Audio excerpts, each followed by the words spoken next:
Au départ, le service dans l'armée française n'était pas particulièrement bien vu, parce que c'était d'abord s'engager dans une armée chrétienne, et que par conséquent, ça n'était pas quelque chose de très honorable. La collaboration a été le fait de gens, comme je disais, des tribus, de gens venant du sud, qui ont été les caïds notamment, c'est-à-dire cette aristocratie nouvelle qui s'est constituée à la faveur de cette présence française.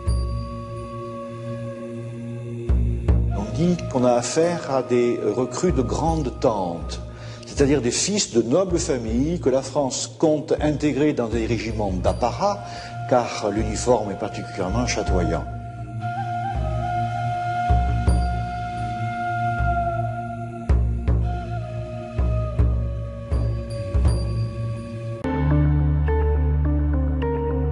C'est vrai que comme moi je suis d'origine algérienne, j'étais pas très sûr de vouloir réellement m'engager 5 ans d'un coup à l'armée.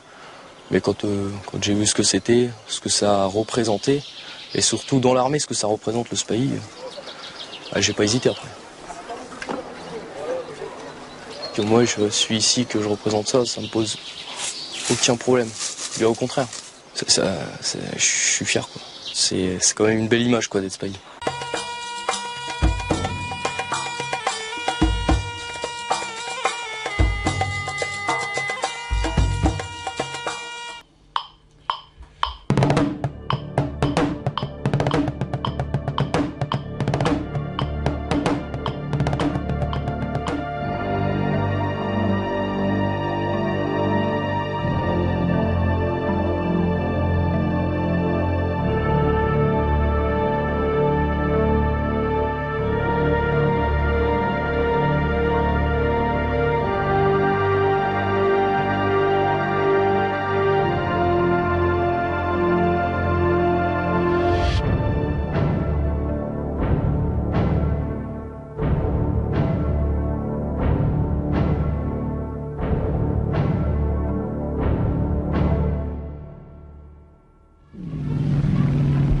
Le général Huré reçoit la soumission des dissidents.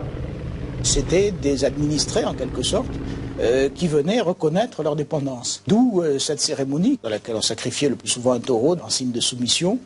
L'idée de l'IOT, c'était de présenter la soumission, non pas comme une conquête au sens précis du terme, mais comme, justement, la reconnaissance du pouvoir. Selon un proverbe arabe, il y a 3 êtres pour lesquels un noble peut sans rougir travailler de ses mains. Le père, l'hôte, le cheval. Et c'est pourquoi les spahis entourent leur monture des plus grands soins.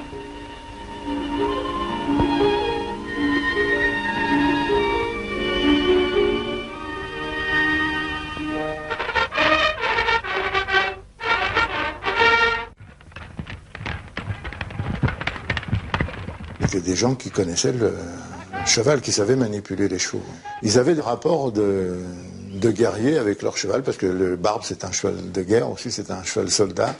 Le barbe peut la soif, le barbe peut la faim, selon la devise arabe. C'est un cheval qui fait ça varie d'1,45 m à 1,55 m, peut-être 60 dans les cas extrêmes, et qui portait, quand il avait le SPAI sur le dos avec son harnachement de manœuvre, facilement 120 à 130 kilos. En manœuvre, on marche surtout au pas, au pas, avec des arrêts. Quand il y avait un oued qui passait, on en profitait pour abreuver les chevaux et en même temps d'abreuver les cavaliers.